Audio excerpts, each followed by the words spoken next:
Hello guys, कैसे हैं आप सब लोग। Welcome to Guidely YouTube channel. मैं हूं गुरप्रीत कौर, आपकी जीएस टीचर। ओके गाइस, तो इस सीरीज़ में हम क्या पढ़ेंगे, जो हमने पहले सीरीज़ स्टार्ट की थी अपने 500 क्वेश्चंस की, जो इम्पॉर्टेंट 500 क्वेश्चंस हैं।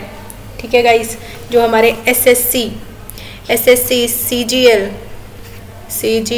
सीएचएसएल सभी एग्ज़ाम में, एनटीपीसी में, सभी में हमारी इम्पॉर्टेंट है ये क्वेश्चन सीरीज़। आप लोग अगर सारे टॉपिक डिटेल में नहीं पढ़ पाते हैं ना गाइस, अगर डिटेल में नहीं पढ़ पा रहे हैं, इन क्वेश्चन सीरीज़ को आप कंप्लीट कीजिए। ठीक है, आपको 500 क्वेश्चंस मैं अवेलेबल कराऊंगी जो मोस्ट इम्पॉर्टेंट है, और बहुत डिटेल में आपको आंसर्स मिलेंगे, जिससे आपका पूरा टॉपिक क्लियर हो जाएगा। ओके गाइस, तो हम स्टार्ट करते हैं अपनी आज की क्लास को। ओके, हमारा पहला क्वेश्चन आता है, RH factor was discovered by. RH factor को किसने डिस्कवर किया था। सबसे पहले तो हम जान लेते हैं RH फैक्टर क्या होता है।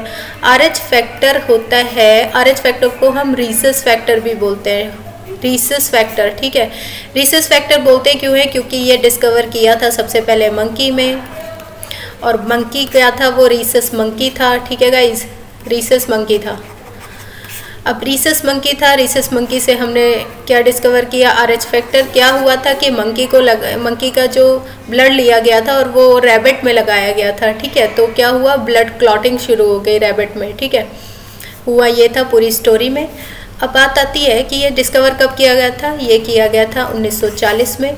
ठीक है, दूसरी बात आती है कि RH फैक्टर होता क्या है। ये होते हैं एक टाइप के प्रोटीन्स जो कि कहाँ प्रेजेंट होते हैं, हमारी ब्लड सेल के ऊपर प्रेजेंट होते हैं। ब्लड सेल में आपको पता है कितने टाइप की ब्लड सेल होती है, 3 टाइप की होती हैं हमारी, RBC, WBC and platelets. Okay, तो ये जो RH प्रोटीन होगा ना, RH फैक्टर हमारा, वो किस पे होगा, हमारी RBC पे होगा, रेड ब्लड सेल्स पे। ये रेड ब्लड सेल है जिसकी शेप ऐसे डिस्क लाइक होती है। ठीक है, डिस्क लाइक होती है, जो आपने डिस्क फेंक के खेलते हैं ना, वही वैसी इसकी शेप होती है। यहाँ से थोड़ी सी दबी हुई होती है, यहाँ से थोड़ी उभरी होती है। ठीक है गाइज, और इस पे अगर यहाँ पे प्रोटीन प्रेजेंट है तो आपका ब्लड RH पॉजिटिव है। अगर यहाँ पर प्रोटीन प्रेजेंट नहीं है तो आपका ब्लड RH नेगेटिव है। दैट्स इट गाइस, आपको इतनी बातें याद रखनी है सारी।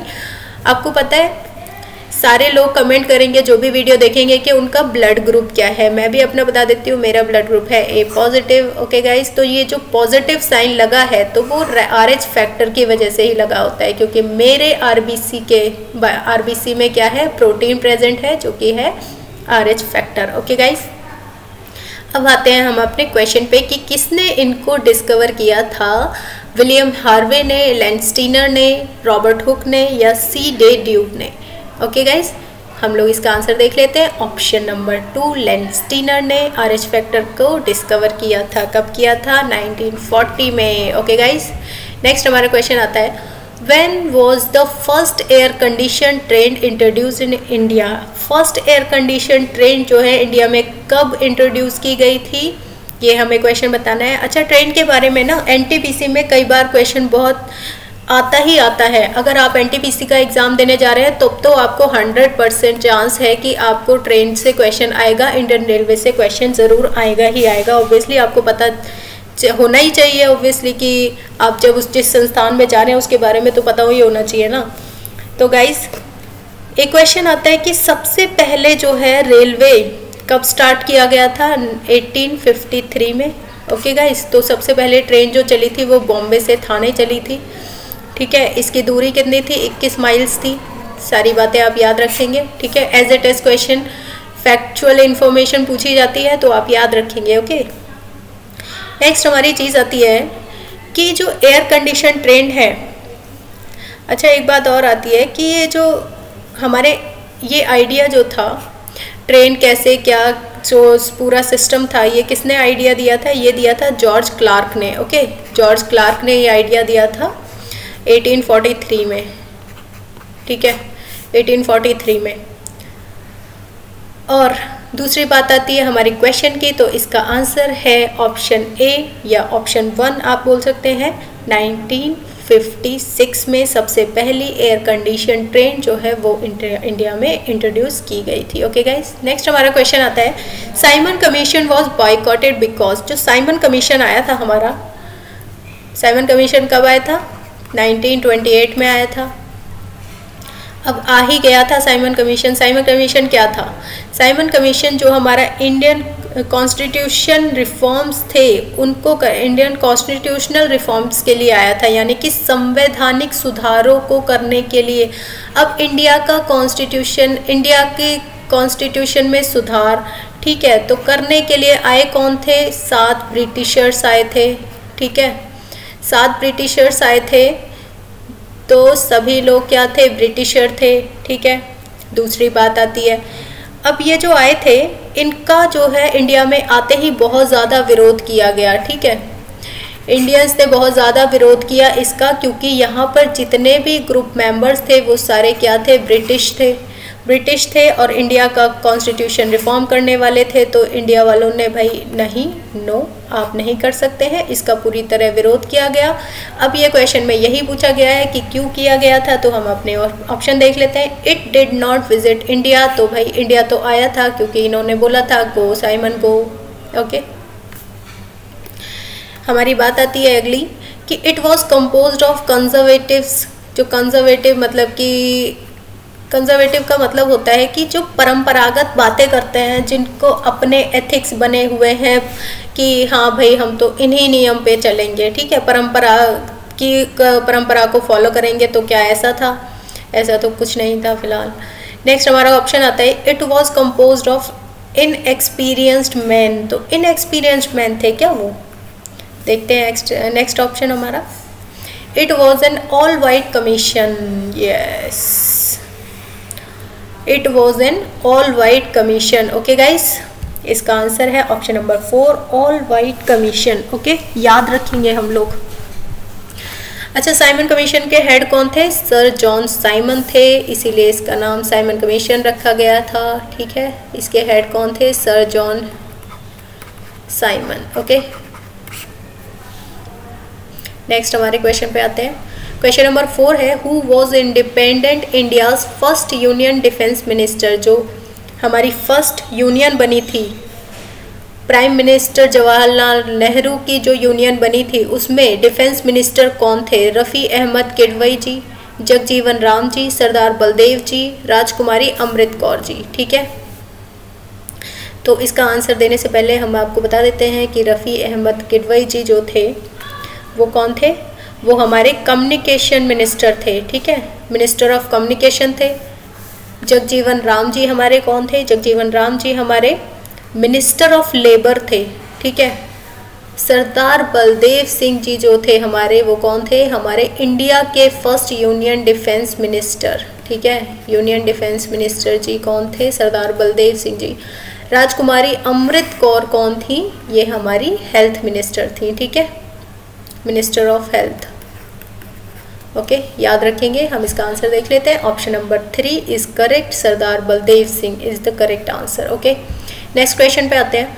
The oldest oil field in Asia is located in. जो ओल्डेस्ट है, सबसे पुराना ऑयल फील्ड है हमारे एशिया का, वो कौन सा है? वो है भाई डिगबोई, ठीक है, डिगबोई में है। डिगबोई कहाँ है? डिगबोई है हमारा असम में, ठीक है गाइज, याद रखेंगे इस क्वेश्चन को। बहुत बार क्वेश्चन पूछा गया है कि ओल्डेस्ट एशिया का कौन सा ऑयल फील्ड है, तो वो होगा डिगबोई, असम। ओके गाइज, अच्छा, नेक्स्ट हमारा क्वेश्चन क्या आता है? नेक्स्ट क्वेश्चन है हमारा, the बॉइंट force depends on. बॉइंट force क्या होता है? बॉइंट फोर्स होता है कि जब कोई वस्तु पानी में पूरी या आंशिक रूप से डुबोई जाती है ना, तो उसके द्वारा जो हटाया गया पानी होता है वो वस्तु के भार के बराबर होता है, ठीक है। ये है पूरा लॉ, जिसको आर्किमिडीज सिद्धांत बोला जाता है, ठीक है। ये आपकी नदी है कोई, या कोई भी वाटर बॉडी मान लीजिए, ठीक है। इसमें अगर कोई चीज़ हम डुबोएंगे, ठीक है, ये तो है आंशिक रूप से डूबी हुई, आंशिक रूप से डूबी हुई है, ठीक है, और ये है पूरी डूबी हुई, ठीक है। तो इस बॉडी का ये जितना वेट होगा उतना ही ये पानी अपने जगह से हटा देगी, ठीक है। और ये डूबने के लिए जो फोर्स लगेगी ना, जो पानी इस पर फोर्स लगाएगा, वो कौन सी फोर्स होगी? वो होगी हमारी बॉइंट फोर्स, ठीक है, बॉइंट फोर्स। तो ये बॉइंट फोर्स जो है हमारी, वो डिपेंड किस पे करती है? क्या वो डेप्थ ऑफ लिक्विड पे करती है, क्या वो कलर ऑफ लिक्विड पे करती है, या डेंसिटी ऑफ लिक्विड पे करती है, टेम्परेचर ऑफ लिक्विड पे करती है? तो इसका आंसर है option number 3, density of liquid. Density of liquid मतलब कि पानी का घनत्व पर ये जो बात है वो डिपेंड करेगी, ठीक है। नेक्स्ट क्वेश्चन पे आते हैं हम। In which city was Gandhi ji on the day of India's independent? India independent कब हुआ था? इंडिया इंडिपेंडेंट हुआ था 15 अगस्त 1947 को, ठीक है। इस दिन सभी लोग आज़ादी का जश्न मना रहे थे, लेकिन गांधी जी जो है बहुत ही ज़्यादा दुखी थे और प्रे कर रहे थे कि जो देश है वो 2 हिस्सों में डिवाइड ना हो, इंडिया और पाकिस्तान में, ठीक है। हमारा जो देश है ना, भारत देश, थोड़ी सी अगर हम बनाने की कोशिश करें रफ स्ट्रक्चर, तो यहाँ हमारा जो पाकिस्तान से अलग हुआ, ये हमारा क्या था? ईस्ट पाकिस्तान बोला जाता था, ये है हमारा बांग्लादेश। तो जब हमारा देश आज़ाद हुआ तो इंडिया को 2 हिस्से ये अलग हो गया, एक पाकिस्तान और ये ईस्ट पाकिस्तान के नाम से जाना जाता था पहले बांग्लादेश, ठीक है, याद रखें हम लोग।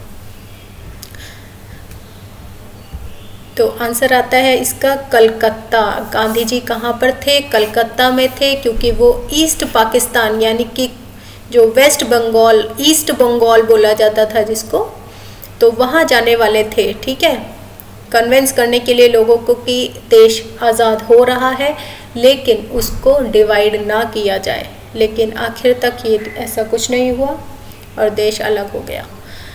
नेक्स्ट हमारा क्वेश्चन आता है, which is India's first defence satellite? India की पहली डिफेंस सैटेलाइट कौन सी है, इसके बारे में पूछा गया है। सैटेलाइट से भी बहुत ज़्यादा क्वेश्चन पूछे जाते हैं, बहुत ज़्यादा क्वेश्चन, नंबर ऑफ़ क्वेश्चन ज़्यादा नहीं होगा, लेकिन हर बार एग्ज़ाम में हर साल ज़रूर पूछा जाएगा एक क्वेश्चन सैटेलाइट से, जो कि हमारे इसरो डेवलप करते हैं, DRDO डेवलप करते हैं, ओके। इंडिजिनस सैटेलाइट होती हैं जो इंडिया खुद डेवलप कर रहा है, अपने देश में बना रहा है, ठीक है। और इनको लॉन्च करने के लिए स्टेशंस होते हैं, कहाँ से लॉन्च की जाती हैं, ये सारी बातें जो है इस पोर्शन में पूछी जाती हैं, ओके गाइस। तो ये क्वेश्चन जो पूछा गया है, इंडियाज़ फर्स्ट डिफेंस सैटेलाइट कौन सी है? ऑप्शन नंबर 4 है, GSAT-7 है हमारी first defence satellite, okay guys. तो बात आती है अब कि INSAT-2B जो है वो क्या है। INSAT-2B जो है वो हमारी है India's geostationary communication and weather satellite है, ठीक है। कम्युनिकेशन जो ब्रॉडकास्टिंग के लिए हम लोग यूज़ करते हैं, मौसम विभाग, ये सब जो न्यूज़ वगैरह हम बता पाते हैं, तो वो किससे बता पाते हैं? हमारे ये INSAT-2B से, ठीक है गाइस। तो सैटेलाइट्स इसीलिए लॉन्च की जाती हैं बेसिकली। अब आता है हमारा जो GSAT-7 है, ये फ्रांस से लॉन्च की गई थी, ठीक है। पहले हमारे पास जो है लॉन्च करने के लिए लॉन्च पैड नहीं था, ठीक है, तो ये फ्रांस से लॉन्च की गई थी, ठीक है। और इसका जो लॉन्चर था, लॉन्च्ड बाय किससे की गई थी? ये की गई थी एरियन 5 रॉकेट से, ठीक है, एरियन 5 रॉकेट, ठीक है, याद रखेंगे आप लोग किससे लॉन्च किया गया था इसको। नेक्स्ट हमारी बात आती है कि जो GSAT-2A है वो क्या है? फर्स्ट रिमोट सेंसिंग मिशन है, ठीक है, फर्स्ट रिमोट सेंसिंग मिशन है जो कि इसरो द्वारा लॉन्च किया गया था, ठीक है, याद रखेंगे सारी चीज़ें हम लोग। अच्छा, ये क्या है? IRS-1A। जो IRS-1A है ना, ये रिमोट सेंसिंग मिशन है, इसरो द्वारा लॉन्च किया गया था, ठीक है। और ये जो GSAT-2A है, ये क्या है? ये है हमारा experimental communication satellite, experimental communication satellite है, ठीक है, कम्युनिकेशन सैटेलाइट, ओके, याद रखेंगे हम लोग। नेक्स्ट हमारा क्वेश्चन आता है, Rabindranath Tagore renounced his knighthood as a protest against. किस जो ये दिए हुए हैं ऑप्शंस आपके, इनमें से किस घटना के बाद रविन्द्रनाथ टैगोर जी ने अपनी नाइटहुड की उपाधि जो है वो त्याग दी थी, ये बताना है हमें। नाइटहुड की जो उपाधि थी उन्होंने वो त्याग दी थी, ठीक है। किसके प्रोटेस्ट करने के लिए, किसके अगेंस्ट थे वो? Jallianwala Bagh massacre, partition of Bengal, execution of Chapekar brothers या साइमन कमीशन। इनकी डेट्स हम लोग को बहुत अच्छे से याद होनी चाहिए गाइज, ये बहुत ही इम्पॉर्टेंट है आपके जीएस के लिए। हिस्ट्री में बहुत ही सिलेक्टेड चीज़ें पूछी जाती हैं और बार बार पूछी जाती हैं, आप लोग सभी चीज़ें जो है ध्यान से करेंगे, ओके। तो हमारा जो क्वेश्चन है, तो सबसे पहले हमारा आता है कि जलियांवाला बाग मैस्क्रे जो हुआ था वो कब हुआ था? वो हमारा हुआ था 1919 में, ओके गाइस, 1919 में हुआ था। पार्टीशन ऑफ बंगाल तो आप इतना रट लीजिए ना कि ये क्वेश्चन कभी भी आ सकता है, कभी भी आपको 1 नंबर फ्री का मिल सकता है। 1905 में लॉर्ड कर्जन, कुछ भी पूछा जा सकता है इसमें, तो आप याद रखिए और be prepared, okay. Lord Curzon 1905, partition of Bengal, okay.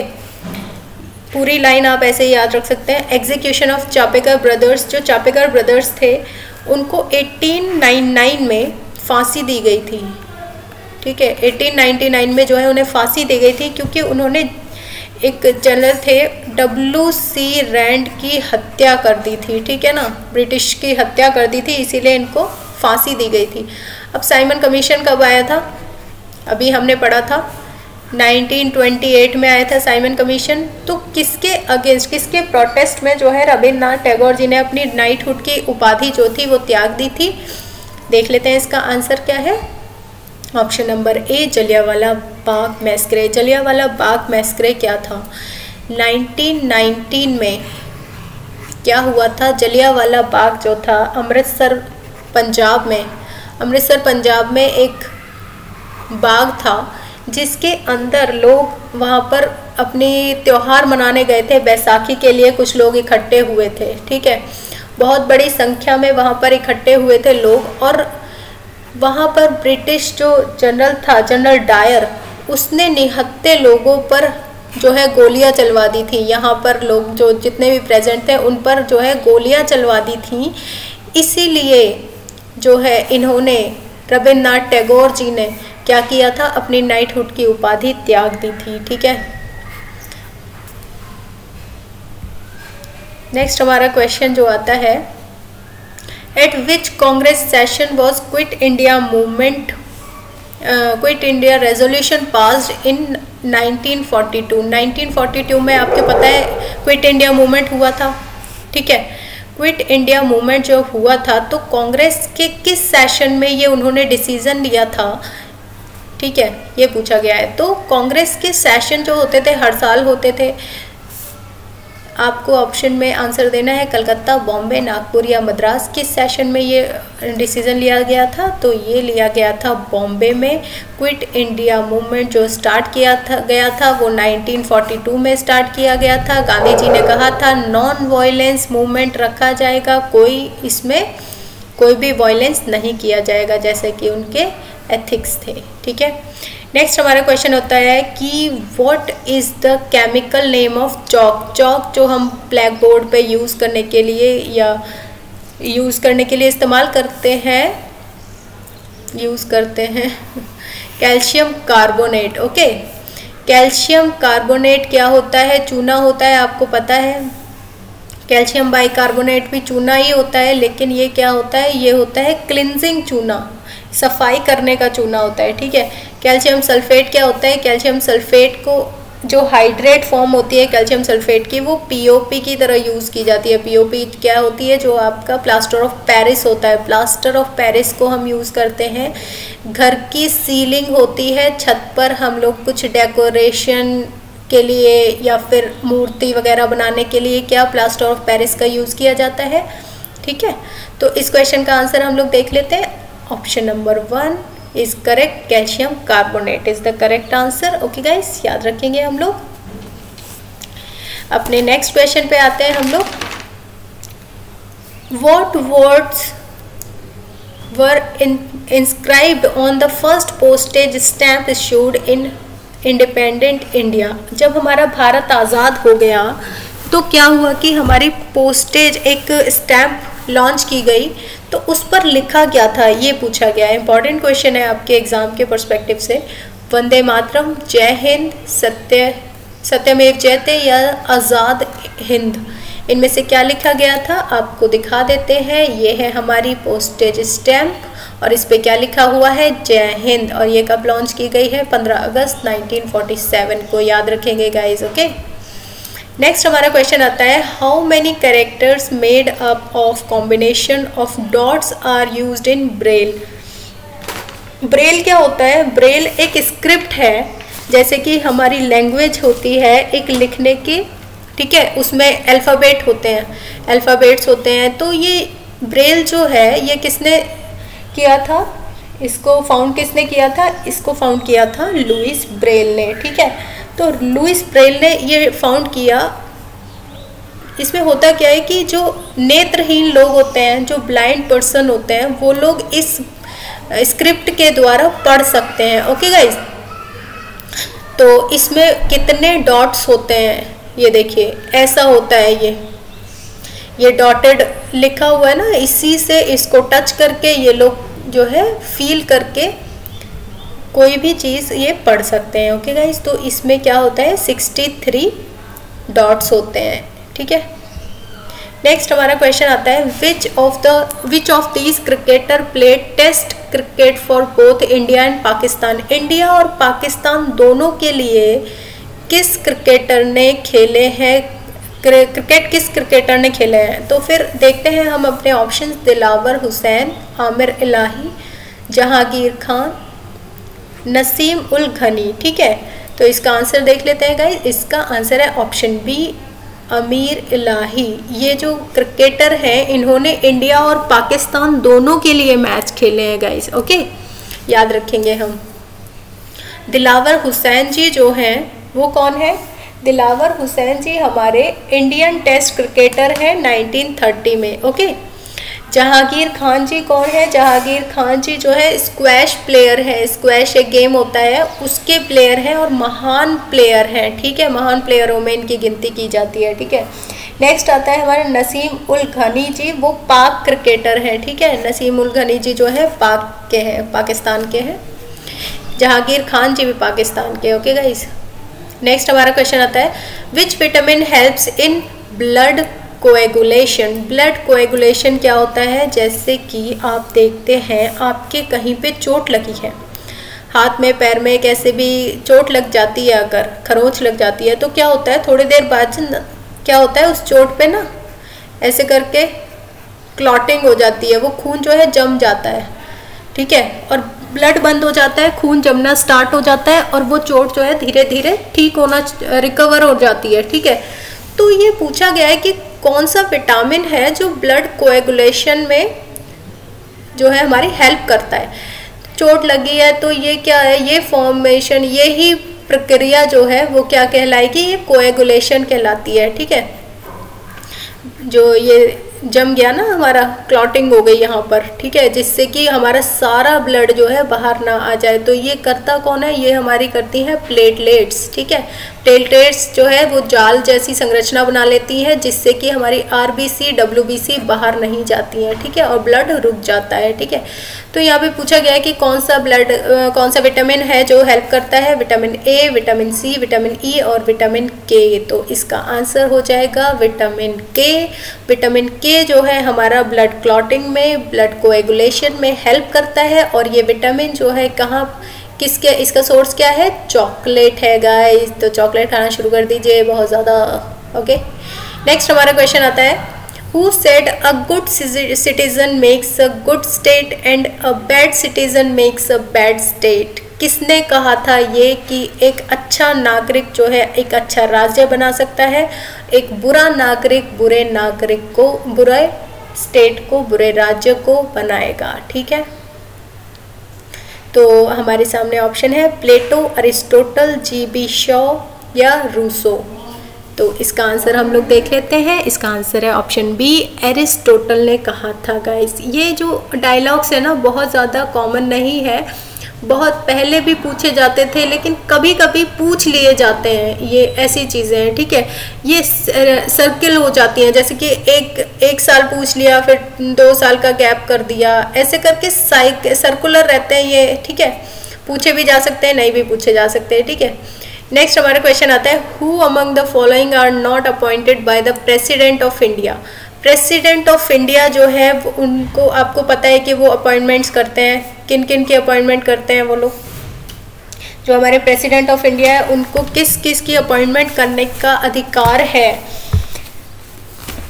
तो वो करते हैं हमारे प्रधानमंत्री जी का, ठीक है, हमारे प्राइम मिनिस्टर जी का करते हैं, ठीक है। अपॉइंटमेंट किसका करते हैं, चीफ जस्टिस ऑफ इंडिया का करते हैं। चीफ जस्टिस ऑफ इंडिया जो सुप्रीम कोर्ट में जितने भी चीफ जस्टिस होते हैं 31 होते हैं, ठीक है, 31 होते हैं chief justice of India, chief justice जो कि सुप्रीम कोर्ट में होते हैं, उन सभी का अपॉइंटमेंट हमारे प्रेसिडेंट करेंगे। फिर हमारे आता है हाई कोर्ट। हाई कोर्ट में जो चीफ जस्टिस होंगे उनका भी नियुक्ति कौन करेगा, प्रेसिडेंट जी करेंगे, ठीक है। अब हमारे आते हैं controller general of India, CAG का अपॉइंटमेंट जो हमारे प्रेसिडेंट करेंगे, ठीक है। चीफ इलेक्शन कमीशन का भी हमारे प्रेसिडेंट अपॉइंटमेंट करेंगे, ठीक है। अदर इलेक्शन कमीशंस का भी करेंगे, अटॉर्नी जनरल का हमारे करेंगे, ठीक है, याद रखेंगे सभी लोग। बचता क्या है, गवर्नर्स ऑफ स्टेट्स का करेंगे, ठीक है गाइस, गवर्नर ऑफ स्टेट्स का करते हैं। और बात आती है चीफ जो सीएम होते हैं ना, चीफ मिनिस्टर ऑफ स्टेट्स, उनका कौन करते हैं, उनका गवर्नर जी करते हैं, ठीक है। जो उस पर्टिकुलर स्टेट के गवर्नर होंगे वही उस पर्टिकुलर स्टेट के चीफ मिनिस्टर का अपॉइंटमेंट करेंगे, ओके गाइस। अगला हमारा ऑप्शन है चीफ जस्टिस एंड जजेस ऑफ हाई कोर्ट, हमने कवर कर लिया है, ठीक है। Vice president, chief justice and जजेस of supreme court, okay guys. तो ऑप्शन हमारा कौन सा सही हो जाएगा, ऑप्शन हमारा 3 सही हो जाएगा, ओके। वाइस प्रेसिडेंट जी, तो वाइस प्रेसिडेंट जी का अपॉइंटमेंट कौन करता है गाइस, वाइस प्रेसिडेंट का अपॉइंटमेंट करते हैं, ये होता है इनडायरेक्ट इलेक्शन, ठीक है। इनडायरेक्ट इलेक्ट होते हैं हमारे वाइस प्रेसिडेंट जी। दोनों हाउस जो होते हैं हमारे, lower house, upper house, Lok Sabha, Rajya Sabha के इलेक्टेड मेंबर जो है इनका इनके लिए वोट करते हैं और फाइनली वाइस प्रेसिडेंट जी को अपॉइंट किया जाता है, ओके गाइस। नेक्स्ट हमारा क्वेश्चन आता है, which one of the following pair of islands is separated from each other by the 10 degree channel. 10 degree channel द्वारा इनमें से किस पेयर को अलग अलग किया जाता है, किस, ये जो महाद्वीप आपको दिए गए हैं, Andaman Nicobar, Sumatra, Maldives, Lakshadweep, Sumatra and Java, तो इनको 10 डिग्री चैनल्स में जो है हमारा वो किसको डिफ्रेंशिएट करता है, देखते हैं। इसका आंसर है हमारा option A, Andaman and Nicobar. यहाँ पर आप देख सकते हैं ये है पेनिनसुला इंडिया। इंडिया के जो हमारा साउथ ईस्ट अगर हम डायरेक्शन में जाते हैं तो क्या आता है, ये हमारा अंडमान एंड निकोबार आता है। अंडमान आइलैंड यहाँ पे आप देख सकते हैं, ठीक है, ये आपका अंडमान आइलैंड है, ठीक है। नीचे हमारा निकोबार आइलैंड है और ये क्या जा रहा है, हमारा 10 डिग्री चैनल जा रहा है, ठीक है। तो किसको डिफ्रेंशिएट कर रहा है, ये किसको अलग अलग बांट रहा है, Andaman island and Nicobar island, ठीक है, याद रखेंगे हम लोग। नेक्स्ट हमारा क्वेश्चन आता है, 1/3 of the members of Rajya Sabha retire every year. कितने दिनों, कितने सालों बाद जो है राज्यसभा के 1/3 मेजॉरिटी जो है क्या हो जाती है, रिटायर हो जाती है, ठीक है। रिटायर हो जाती है 1/3 मेजॉरिटी राज्यसभा में। राज्यसभा का जो कार्यकाल होता है ना, एक पर्सन का कितने दिन का होता है, वो 6 साल का होता है, 6 ईयर्स का होता है, ठीक है। 6 ईयर्स में हर एक व्यक्ति अपना 6 साल तो कंप्लीट करेगा। और बोलते हैं इसको, ये हाउस कभी भी कैसा डिसॉल्व नहीं होता है, ठीक है, डिसॉल्व नहीं होता, यानी कि पूरी तरह, जैसे कि लोकसभा में क्या होता है, हर 5 साल बाद जो है वहाँ पे सभी को रिटायर होना पड़ता है हर 5 साल बाद। लेकिन इसमें क्या होता है, 6 साल तक एक व्यक्ति काम करेगा। लेकिन जो हमारी राज्यसभा की गिनती है, कितने होते हैं हमारे राज्यसभा में? राज्यसभा में हमारे होते हैं 245 मेंबर्स, ठीक है, जिसमें से 233 जो हैं वो कैसे होते हैं, इलेक्टेड होते हैं, ठीक है, इलेक्ट होके आते हैं अपने स्टेट से। और 12 जो है वो नॉमिनेटेड होते हैं। नॉमिनेटेड मतलब कि जो हमारे प्रेसिडेंट हैं वो अलग अलग सेक्शन से इनको अपनी तरफ से नॉमिनेट करते हैं और वो डायरेक्टली जो है राज्यसभा के मेंबर बन जाते हैं, ठीक है गाइस। तो राज्यसभा के जो 1/3 मेंबर होंगे वो क्या होंगे, हर साल, हर 2 साल के बाद जो है रिटायरमेंट होगा उनका, ठीक है। तो ये कभी भी हाउस डिसॉल्व नहीं होता, ये भी क्वेश्चन आता है, ठीक है। तो आंसर किसका क्या हो जाएगा, option number 2 years. Okay, next हमारा क्वेश्चन आता है कि what is the chemical formula of ozone. Ozone क्या होता है भाई? ओजोन के बारे में तो बहुत अच्छे से हमने पढ़ा रखा है आपको। ओजोन जो है आपकी कौन सी लेयर में होता है एटमॉस्फेयर की? स्ट्रेटोस्फेयर में होता है, इसीलिए बहुत ज़रूरी है, इसीलिए इसके बारे में जो है क्वेश्चन बार बार आता रहता है, ठीक है। ओजोन में क्या होता है, 3 अणु होते हैं ऑक्सीजन के, ठीक है। 3 एलिमेंट ऑक्सीजन से क्या बनता है हमारा, ओजोन बनता है। ये देखिए, ये है स्ट्रक्चर ओजोन की। यहाँ पे 3 अणु मिलके क्या बना रहे हैं, हमारा ओजोन बना रहे हैं। एक डबल बॉन्ड से जुड़ा हुआ है, एक सिंगल बॉन्ड से जुड़ा हुआ है, ठीक है। तो ओजोन का फॉर्मूला क्या हो जाएगा, O3। ओके गाइस, तो thank you for watching this video and share कीजिए गाइज, लाइक कीजिए और चैनल को सब्सक्राइब करना ना भूलें। और अपना ध्यान रखें, stay safe and stay isolated, अपने रूम में ही बैठे रहें, ठीक है गाइज, और अपना ध्यान रखें। Okay, bye bye.